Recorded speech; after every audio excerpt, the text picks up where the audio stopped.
Today we're going to be starting a new series in the book of Mark, and I love Mark because he's fast-paced. The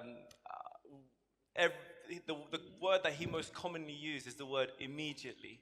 And it's action-packed, full of miracles. And over the next 4 or 5 weeks, we're going to be looking at the first chapter of Mark. And at the end of March, we're going to look at the first miracle in the second chapter of Mark. And I'm really excited for the season ahead with friends from all over the world coming, Upper Room, Bethel. These are churches that have played a significant role in my life, and they're going to be coming here on those Friday nights of prayer and worship leading up to Good Friday. So I would want to encourage you all to make it if you can. But right now, we are going to start in Mark, the Gospel of Mark, chapter 1, verses 21 to 28. And this is the Gospel according to Mark. They went to Capernaum. And when the Sabbath came, Jesus went into the synagogue and he began to teach. The people were amazed at his teaching because he taught them as one who had authority, not as the teachers of the law. Just then, a man in their synagogue who was possessed by an evil spirit cried out, "What do you want with us, Jesus of Nazareth? Have you come to destroy us? I know who you are, the Holy One of God." "Be quiet," said Jesus sternly. "Come out of him." The evil spirit shook the man violently and came out of him with a shriek. The people were all so amazed that they asked each other, "What is this? A new teaching, and with authority. He even gives orders to evil spirits, and they obey him." And news about him spread quickly over the whole region of Galilee. Lord, I ask that you would give me the words to speak. Help me to communicate for you this morning. And Father, I just pray that there would be freedom for every single person in this room and watching this online. This morning, I want to speak to you on the subject of a new teaching with authority. And I want to share with you, I want to look at 3 things today. What are these evil or unclean spirits that Jesus speaks about? How do these spirits come in, and what are their effects on us? And how can we be free and stay free? Now, it might be a bit much on a beautiful Sunday morning, straight in, evil spirits. But I think this topic is really important for us to talk about, because if you read through the Gospels, it's impossible to look at the life and ministry of Jesus and not come to terms with the fact that he came to bring freedom in every area of our lives. And one of the areas he came to bring freedom from is this area of evil or unclean spirits. It's part of his ministry, and it's important for us to look at. Secondly, it's important from, I think, my own lived experience. This last week, I was in Wandsworth Prison. For some reason, this charity called Standout asked me to be a trustee for them, and I was recently appointed as a trustee. They run a course in prisons, helping prisoners have the tools to find employment once they leave prison. And I went to this wonderful graduation this past week, and as I sat there, I was so encouraged by the stories of the young men who were there. But almost in an instant, the Lord reminded me of the fact that not so long ago, I stood where they stood. I might, be standing here today in a church speaking to you, but my life didn't always look like this. I grew up in a really dysfunctional home. I never finished school. I was in prison myself when I was 17. I was in a drug rehabilitation center when I was 19. And the Lord reminded me of all the things that he had done in my life over these past 16 years or so now. And I realized that in my coming to know Jesus and in him working in my heart to be free, I tried so many things. I tried counseling and therapy, gym, self-help, all the things I could find. And all those things were incredibly helpful, and they definitely do help. I would definitely encourage all of them. But I found that there were still parts of my heart that struggled to be completely free. And I came to realize that I was dealing with issues in some capacity, but there was another deeper level of freedom that the Lord wanted me to experience. And it was this area of finding freedom from spirits that had some level of control over my life. And I want you to know that if you're here today, if there's anything in your life you've wanted to be free from, Jesus is the only one who could set you free. And I want you to know that freedom is possible. As we talk about Easter in the next few weeks, we talk about Jesus' death and his resurrection.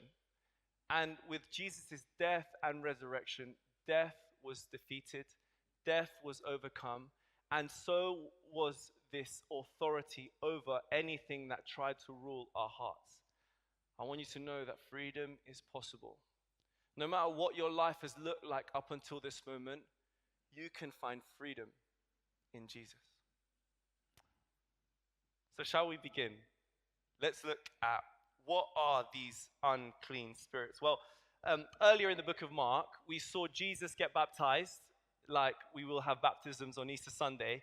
And straight after his baptism, it says that the Spirit led him into the wilderness to be tempted by Satan. Now, I don't think that will happen to you guys if you get baptized on Easter Sunday. Hopefully not, but you might. No, I'm joking.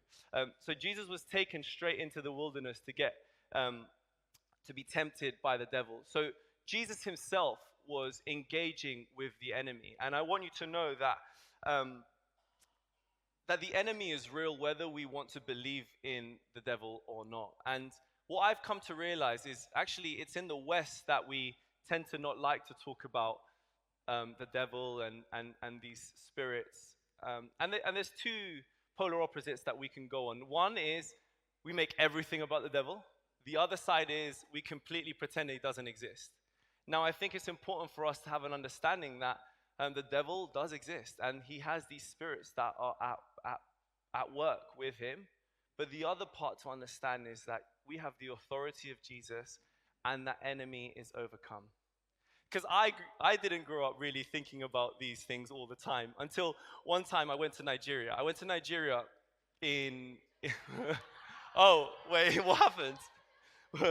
Well, I went on a missions trip to Nigeria not long ago. Well, actually about in 2017. I went by myself, and I had a friend of mine who was a missionary, and he always used to tell me about the tribes he went to visit.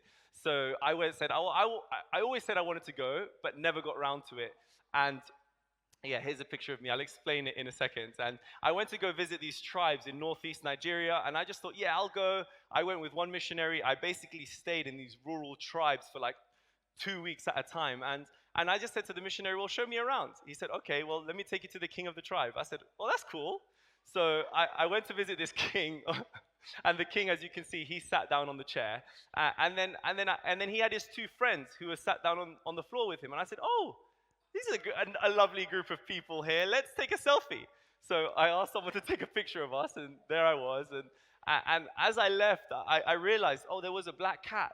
I don't think he was taken in that picture, but and I left with the missionary, and I was so excited. Oh, look, the king and his friends, they're lovely people. And then the missionary said to me, oh, you do know who was there with him? I said, his friends? I don't know. What were they doing? Connect group? What was going on? And he says, no, look, that's the king, and the people next to him were his witches, And I said, what do you mean? And then he was like, what? Yeah, don't know. And then they were like, and the black cat, they used that black cat to kind of do like magical things with. And I thought, what are you talking about? It's mental. They look like lovely people. I doubt they'll do anything like that. Anyway, that night I was asleep in this hut because we were up in the tribes, really indigenous region of northeast Nigeria, completely by myself and just one missionary. I would recommend it if you ever wanted to have it anyway. But that night, I remember I was laying there, and the only way I can describe it is exactly how it happened. Is that okay? So I was laying there, and literally, like, a face of one of these people kind of just appeared in the hut. I just stood up, ran out of the hut, and I was like, oh my goodness, the missionary was telling the truth. What do I do? How do I get out of here? And as I stood outside, that's almost like that same face appeared in the sky and came like almost towards me. I went back in the house, in the hut, woke up the missionary, and then we just started praying. He was completely unfazed by it because for him, he knew that these things happened all the time. And for me, I couldn't sleep for the next 2 weeks while I was in Nigeria. Um, but um, but I ended up going. I've been going every year since, and I came to realize that I don't need to be afraid because we have more authority over them. But the first time I saw them, I was a little bit frightened, if I'm honest. But we are going to go to Nigeria again in October. If anybody wants to come along, you can come. We're going to be building a school there, so you're more than welcome to come. But what I came to realize is that actually most of the world knows that there's another force at work. And it's mostly in the West that we tend to think otherwise. And Jesus himself speaks of the devil in this way in the book of John. He says this: the thief comes to steal, to kill, and to destroy. Jesus calls him a thief. And the devil has this army that work for him. And there are a few words in the New Testament that are referred to these demons or evil spirits or unclean spirits. And I just want you to know of them so that when you read the Bible, you know what's going on. Here are 3 terms that are used. The first one is demon. And it occurs about 60 times in the book of Acts and Revelation and in the Gospels. There's another term, unclean spirits. Now, this one appears around 20 times in Mark, Luke, Acts, and Revelation. And then the final way is a term called evil spirits, which we saw, which occurs around 6 times in Luke, Acts, and in Mark sometimes. Now, all these words can be used interchangeably. So the same time when a gospel writer talks about an unclean spirit, it's the same as an evil spirit, it's the same as a demon. They just use the words interchangeably. And here, in the book of Mark, as we're looking through the book of Mark, don't worry, not every week is going to be about unclean demons and things like that. Next week's about healing, and then prayer is going to be fun. We see Jesus' first encounter with one of these spirits. And I came to see 3 kind of roles these spirits play in this story, but I think also in our life. And I'd just love to share those 3 with you. The first role I think they play is that these spirits, they want to do everything that they can to stop you from coming to know Jesus. If they fail in you coming to know Jesus, the next thing they want to do is they want to do everything in their power for you to not fulfill your purpose in life. You see, in that story, as soon as the spirit saw Jesus, it felt afraid.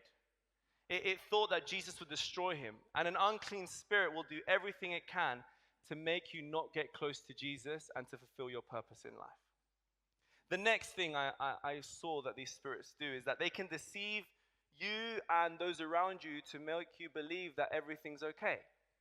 I wonder how long was this man in the temple surrounded by people that day, and nobody would have thought that he had an unclean or evil spirit. And what I found interesting is that Jesus doesn't make him the problem. Jesus knows that it's a spirit at work in him. And he speaks to the spirit and not the person. Everything that we're going to talk about today, I want you to know there's no condemnation. There's no guilt, there's no shame. What Jesus wants to do is he wants to set us free from the things that hinder us from stepping into everything God has for us and in our life. And Jesus deals with the spirit. The person isn't the problem, it's the spirit. Does that make sense? And the final thing I wanted to just say is that these spirits can be active in the church. You see, this happened in a synagogue on a Sabbath. So, well-meaning, church-going, Sabbath-keeping people can be afflicted by spirits. And you saw what Jesus did. The only thing he had to do was speak, and the spirit trembled. We have Jesus and his authority, so you do not need to be afraid. All we need to do is know what we're up against and come with the authority of Jesus and declare freedom over your own life or over the life of those around you. So now that we've kind of seen what unclean spirits are, let's look at how do these unclean spirits get in and what are their effects on us. Like I said, the book of Mark is fast-paced, action-packed. When we read throughout it, I want you, maybe as a homework, why don't you read the book of Mark over this next month and take note of how many times the word immediately is used. So because it's so fast-paced and action-packed, we have to take some of the learning from the rest of the Bible to come and understand what's happening here. And I wanted to just share with you two ways I believe, and I've found that these kind of spirits or demons can come in. The first way I found is through what the authors of the Bible would call sin in our lives. Now, sin is anything that we do that sort of goes against God's law. It's anything that we do that would break God's heart. And often I found that deep down in our hearts, we know whenever we do sin, whatever that means to you, it brings shame. It brings hurt to ourselves, whether we admit it or not. But the Apostle Paul would write of this in this way in Galatians chapter 5. He writes it like this. He says, "The acts of the flesh are obvious: sexual immorality, impurity, debauchery, idolatry, witchcraft, hatred, discord, jealousy, fits of rage, selfish ambition, dissensions, factions, envy, drunkenness, orgies, and the like. I warn you, as I did before, that those who live like this will not inherit the kingdom of God." Now, what I think the Apostle Paul is saying here is he's saying that when we engage in these activities, what's happening is that we're opening the door for these spirits to come into our lives. It doesn't mean that if you've done something like this, you can never become a Christian, or you lose your salvation, or God doesn't love you. No, there's complete forgiveness for you on the cross. There's no shame, no condemnation, no guilt. But what I do believe is that when we engage in these things, we open the door to the enemy into our lives. And God wants you and I to be completely free. When we open the door, these spirits, I believe, begin to take root, take hold of our hearts and do what they do. Stop us from coming to know Jesus. Stop us from fulfilling our purpose in life. And they'll just do everything that they can to hinder what God wants to do in your life. And sometimes these sins are not just deliberate acts that we do. Sometimes they're things that we might not necessarily think of. For example, when we find it really hard to forgive. Now, when we struggle to forgive, what happens is that sometimes bitterness and resentment can creep into our hearts. And I know you've heard this said before, that resentment is like drinking poison but expecting the other person to die. Sometimes these things can open the door, and when we allow bitterness and resentment, the other fruits of the flesh can take hold, like rage or anger. So we need to just be aware that it's not just sins of commission, but can also be sins of omission that open the door. And what I also came to realize is that this enemy, who Jesus calls a thief, who comes to steal, kill, and destroy, he doesn't play fair. Some of the things we're going to be talking about this morning, it almost feels like, but it's not right. And it's not. But there's an enemy. And I have to, I find it, when I was thinking Sunday morning, or do we want to go into all of that? But I just feel like I feel like this is so important for all of us. Having an understanding of what we're really engaged with will make a difference in how we live our lives. And sometimes it's really hard to understand that it's sometimes not fair, because one of the ways I do believe the enemy creeps into our hearts is through difficult life circumstances. When we're most vulnerable, he likes to creep in. And when I first thought, and again, like I just want to say, I wasn't always thinking about all these evil spirits and things like that, because it was only about last year when I first really started to look at this. I was really working in my heart and understanding and knowing. I had been to counseling, I had been to therapy, I had all these things in place, but I felt that there was still a part of my heart that just wasn't free. And I just didn't understand why. I was serving God to the best of my ability. I was trying to do all the things I thought needed to be done, but I just felt that there was a part of my heart that couldn't be free. And that part of my heart was, I just found it difficult to give and receive love, basically. And I remember this day like it was yesterday. I was with my uncle in his house, and I was saying to my uncle, why do you think I have this? Like, he's a therapist now, and he began to tell me that actually him and all his siblings, that because there's never been marriage in my entire family. And I said, why do you think there's no marriages? And then he began to tell me that it's because his mom, my grandmother, grew up in a really dysfunctional home. And he said something to me that I didn't know until this moment. He said that my grandmother grew up in a home where her dad killed her mom.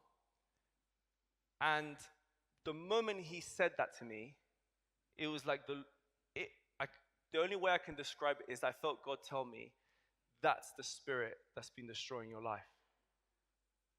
And then he began to say to me that actually my father, his father, my grandfather, he grew up being rejected by his entire family. We're Colombian, but my grandfather, he told me, was the darkest skinned out of all his relatives, and his own family were kind of rejected him because of that.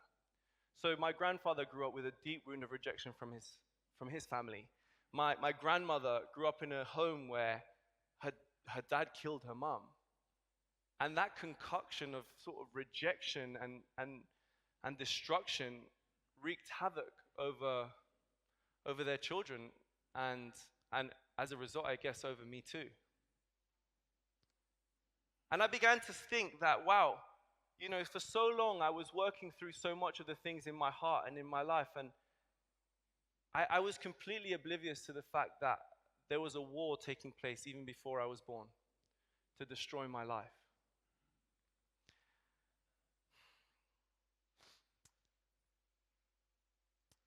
And when we talk about life circumstances, it's not just things that happen kind of generationally. It can also be things that happen to us that can be significant events. Things that happen to us when we're growing up, being bullied. Words that have been spoken over you by people that are supposed to love you. When tragic things happen, like divorce or separation or the loss of a loved one, all those things, it doesn't mean they're your fault. It just means that the enemy takes advantage of them to bring even more destruction into our life. And I began to think that once these spirits come in, they also have an effect on us. And I'm about to say some things that when I say them, it doesn't necessarily mean you automatically have a spirit. These are just some effects that I've come to find that spirits play, evil spirits play in our lives. And the Apostle Paul talks about the gifts of the Spirit.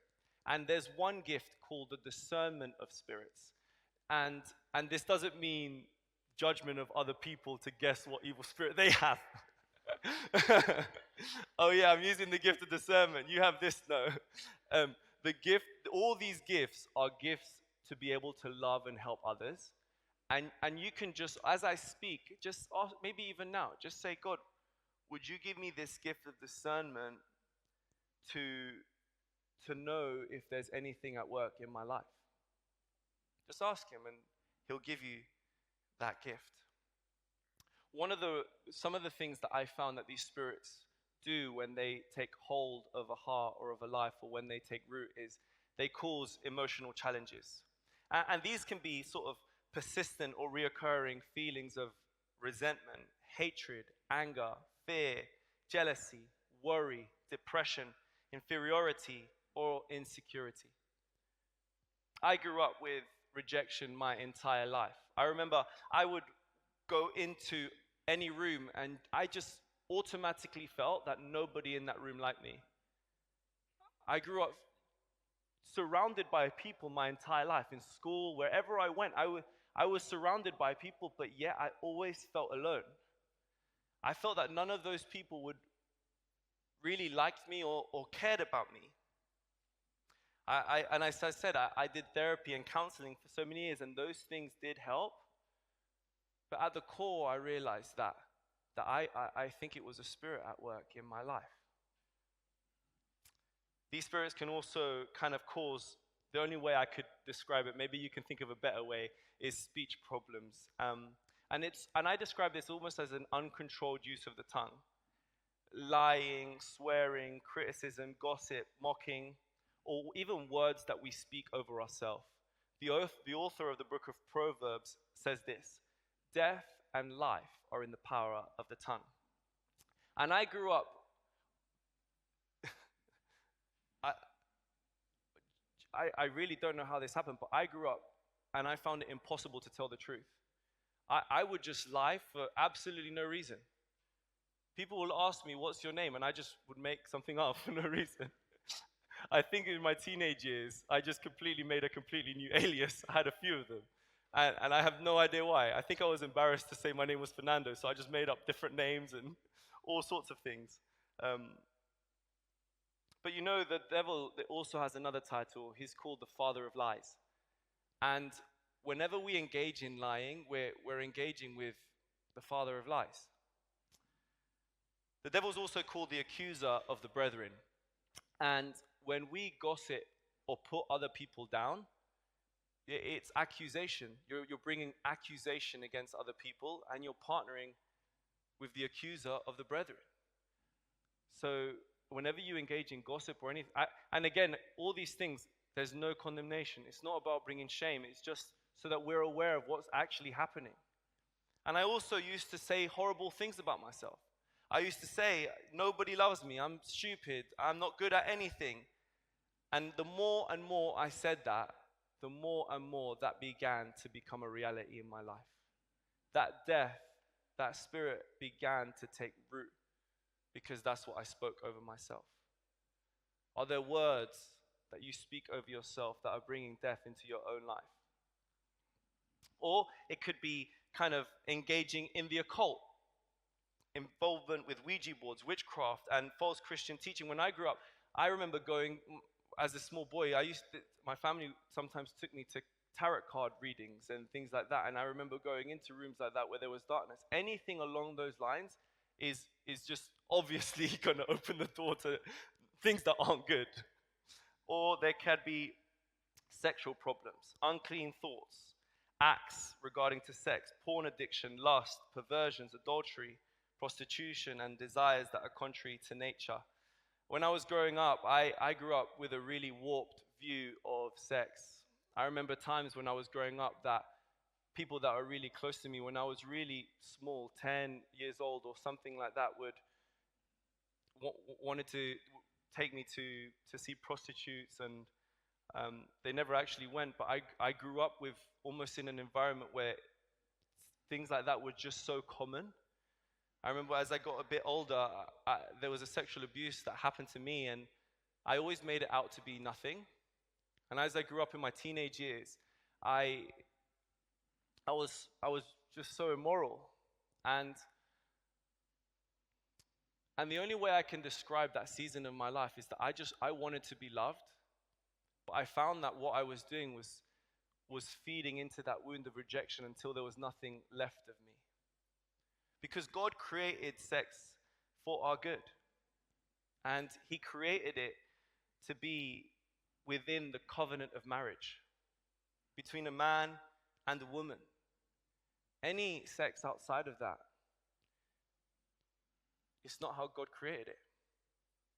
And again, I just want to always emphasize, well, you're probably noticing most of the things that have been a part of my life, that there's no condemnation. This is just so that we can shine a light and bring freedom to these areas. There can be physical sickness. You'll see throughout the New Testament, sometimes when Jesus sees somebody who's sick, He doesn't just pray for healing.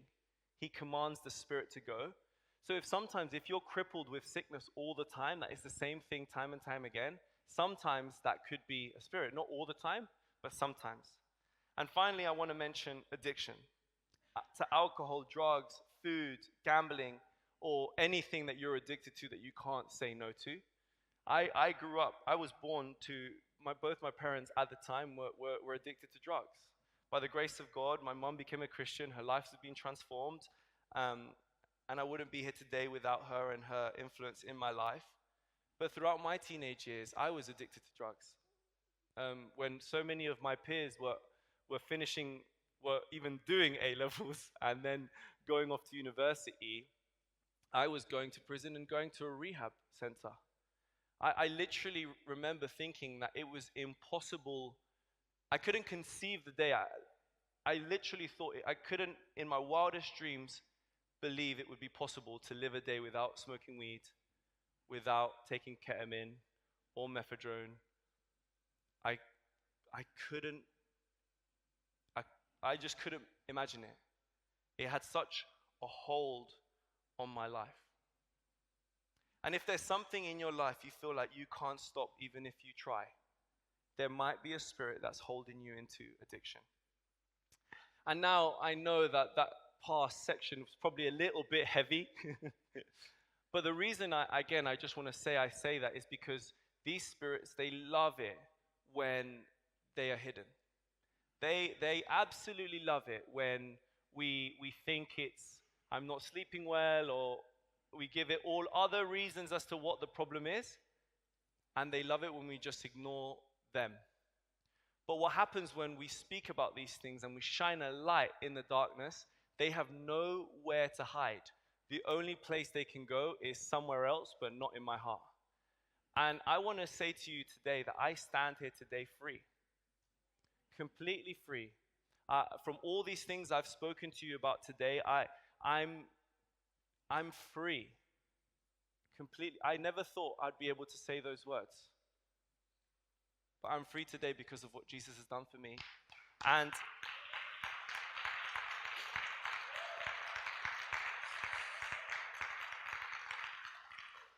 I want you to know that no matter what your life has looked like, no matter how you've come here today, no matter what is going on, no matter how bad it feels, you can be free. You can have a new beginning. You can be restored. So I just want to share with you a few of the things I've seen from the Bible and through lived experience and through all sorts as to how we can be free and stay free. The first area I think it's really important for us if we want to be free and stay free is honesty. I remember it was almost 8 years ago, and I had just a relationship that I was in had just ended. Another time when I failed at being able to give and receive love. And I remember in the church I was in at the time, they were talking about adoption, about people being adopted. And I felt in my heart, I want to be adopted. I needed a father. I spoke to my pastor at the time, and he got me connected with a guy called Mark Hopkins. And I've been seeing Mark every single week for almost 8 years. And every week I would go to Mark's house. We'd have sourdough, marmalade, bacon, eggs, and it would really be the spiritual discipline of confession. Every week I would just say to Mark all the things that were going on in my life, all the things that I was struggling with, all the mistakes I had made. Sometimes that bit was a little bit longer than the other times. And you know what happened is that the more light I shone into my life, the more free I became. Because this is what the lie the enemy wants to tell you. The enemy wants to say to you is this: nobody would love you if they knew who you really were. So inadvertently, we keep things in our life hidden for no one to see. And that area of darkness, I believe, is the place where spirits love to roam. And then Mark, as I began to speak to him, he said to me, "Oh, Fernando, yeah, I'd love to meet up with you, but I think you need a bit more work. I want you to go visit Helen Balfour at Christ Church Peckham." So 7 years ago, I came here to Christ Church Peckham. I went upstairs in the upper room, and our church led this ministry called Sozo, which is a prayer for inner healing and freedom. And I would come upstairs to in that upper room for a period of almost 3 years to get prayer for freedom. And I really do believe that I'm a fruit of the ministry of Christ Church Peckham. And only God would have known that I would be upstairs receiving prayer for freedom, and 7 years later come to lead this very church.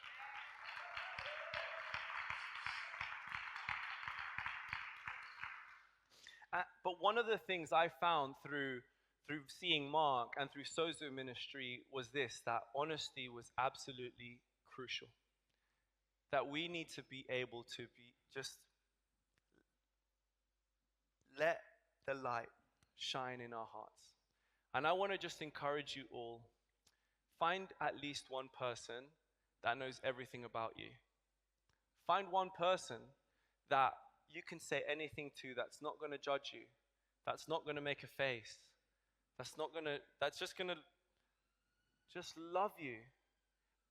And I want you to know they are out there. You might think, oh, no, nobody would do it. They will. Pray and ask God, God, would you bring that person into my life? And I really do believe it's a key to finding freedom. The Apostle James, the brother of Jesus, says these words. Therefore, confess your sins to one another and pray for one another, that you may be healed, because the prayer of a righteous person has great power as it is working.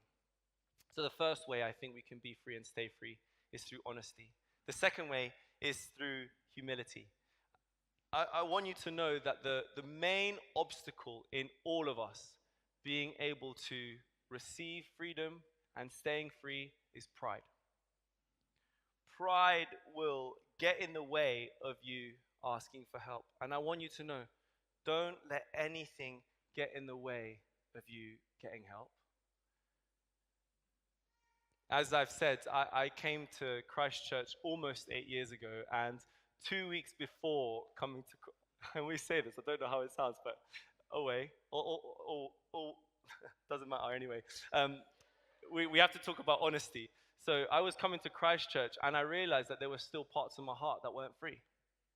2 weeks before starting, and I listened to this podcast, and the pastor that was speaking there said that there were things that had happened in his heart that he made out to be nothing. And as soon as he said that, I really related to him. And he said that he went to this place called Onsite. I didn't have any idea what it was, but I looked it up. It was this residential retreat in Nashville. I reached out to them, and it happened to be that 3 days from that moment that I emailed them, they were running a retreat called Healthy Love and Relationships, and I just felt that that's where I needed to go. I prayed to God, and somehow God provided the flights. It cost £7,000 to be there for those 4 days, and they let me go, and I didn't have to pay anything. God just opened all the doors. But I just want you to know that I was about to start leading a church, and 2 weeks before, I was in a 4-day residential retreat to find freedom.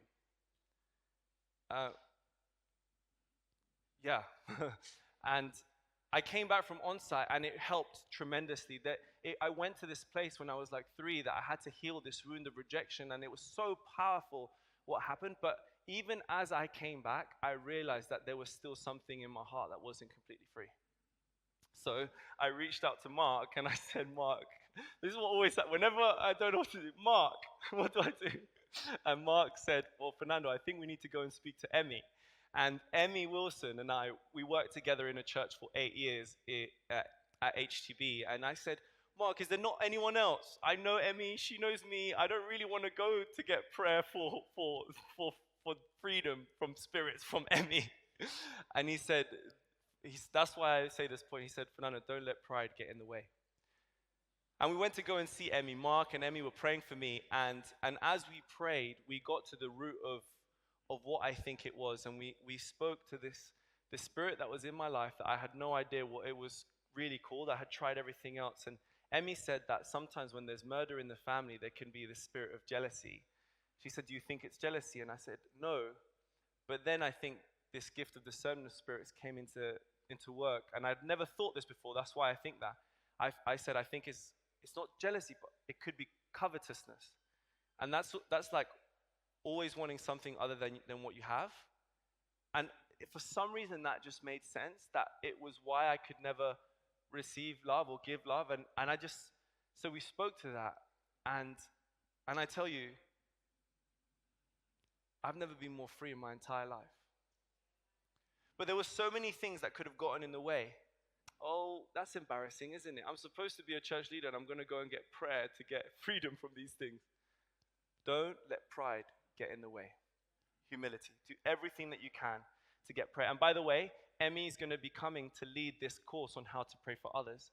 She's going to tag team with Mark to come and host some of those sessions. So I really want to encourage you, come to that course. I would love all of us to be there. It's going to be an amazing time together. Then, so there's honesty, there's humility, but then I think there's also repentance. You know, one of the things that happens when we become aware of these things is that we not only acknowledge them and we say sorry for the things that we've engaged with, we also have to turn away from them. If there's anything in our life that you believe has opened the door to anything, just say, God, I'm sorry. Will you help me be free from it? And in that moment, turn from it. And by turning from it, I think we need to do everything in our power to not give the enemy an inch in our life. Be completely radical if you have to.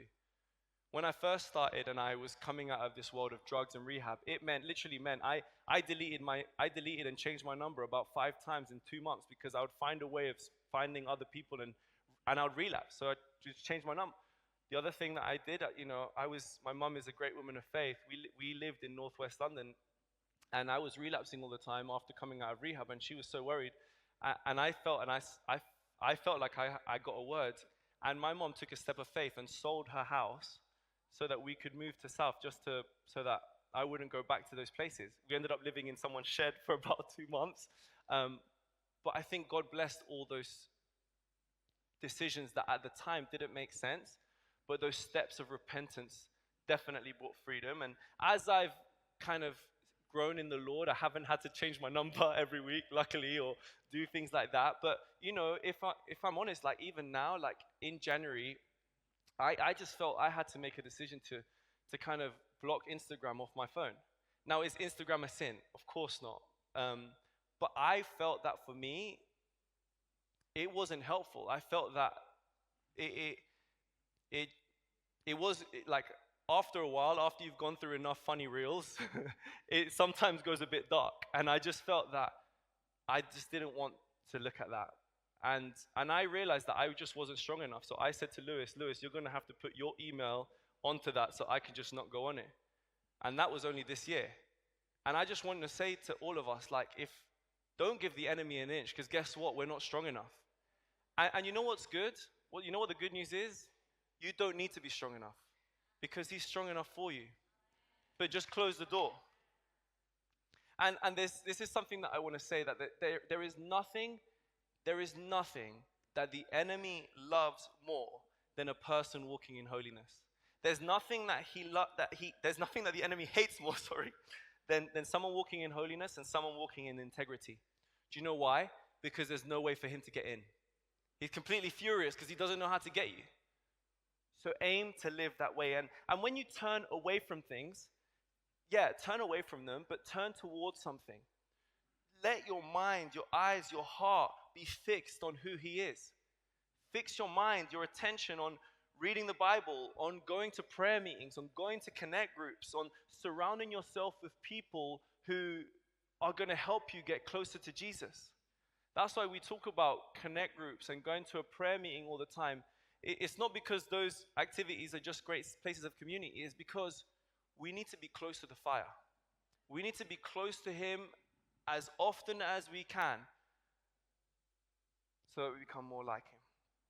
And yes, this means being radical. And yes, it means being sacrificial. And yes, it means being obedient. And yes, it's costly. And yes, it's sometimes hard. But guess what? There is nothing better than freedom. There's nothing better than walking with peace and joy and freedom. And you can be free. And the other last part I just wanted to talk about was this area of forgiveness, which we spoke about before. I think that the lack of forgiveness is a key way that the enemy creeps in. And one of the scariest verses in the Bible is Matthew 6:15, that Jesus says, if you do not forgive others their trespasses, neither will your Father forgive yours. And we looked at this a lot in the relationship series, because I really do think that a lack of forgiveness is a stronghold. When you forgive, you are most like Jesus. You're most like God. But when we hold on to condemnation of someone, an accusation, it just opens a door. And I want to ask you today, is there anyone you might need to forgive? Is there anyone in your life that you think you might just need to lay down the offense and find freedom today? And the last way I think we can be free and stay free is through prayer. Jesus spoke to the Spirit and it commanded and it left in an instant. And I want you to know that when Jesus died and rose again, he sent his Spirit to live amongst us. And you have what the Bible would describe. You have the same Spirit that rose Christ from the dead living on the inside of you. So when we create moments like we will do in a few minutes for prayer, I want you to know that something really significant is taking place. When you take a step forward to receive prayer, what you're doing is you're saying, okay, I'm choosing to be honest that I need help. I'm choosing to be humble, to go, and I'm choosing to step out of wherever I've been and step towards whatever God has to me, no matter what. I remember when I was growing up, when I became a Christian and they used to do church services, I would just go up for absolutely anything. They might share a word about something that had nothing to do with me. But I tried to make a way for that word to make sense for me. And I just said, I want that for myself. And recently, God was really talking to me about this verse in the Beatitudes where Jesus says, blessed are those who are hungry and thirsty, for they shall be satisfied. So I was like, well, God, I want everything that you have for me. That word might not make any sense, but I think it does in a little bit. I'm going for it. And I just think that there's something in that for us to always take advantage of those times of prayer. God, just to have that posture to say, God, I want everything that you have for me. Yes, we should be content, but I think we should just never be satisfied because there's so much more of God. There's so much more freedom for you that you can begin to experience where you just say, God, whatever you have for me. You may have been a Christian. You may be here today and not even be a Christian. You may be a Christian just 1 week or 1 day, or you may be a Christian for the majority of your life.